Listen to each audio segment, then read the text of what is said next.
kabulastugan.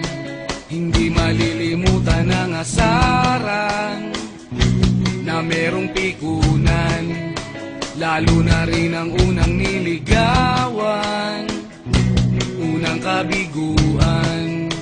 At dyan nasiseryoso ang usapan, ang pagdadamayan ng tunay at tapat na kaibigan. Noong mga buwan,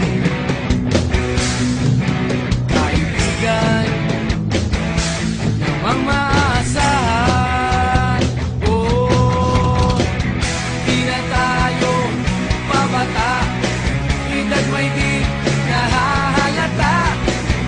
Sa mga trip, unti-unti na tayo nagsasawa.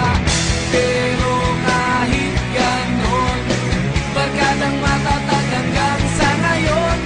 Minsan man magkita, tiyak may kwela, yan ang aking mga tropa.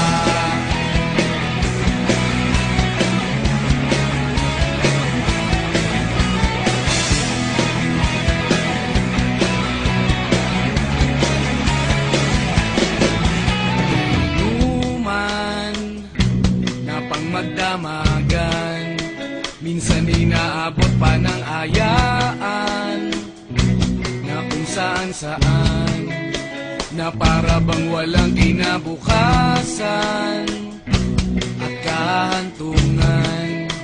At dyan nasiseryoso ang usapan, ang pagpapayuhan ng tunay at tapat na kaibigan.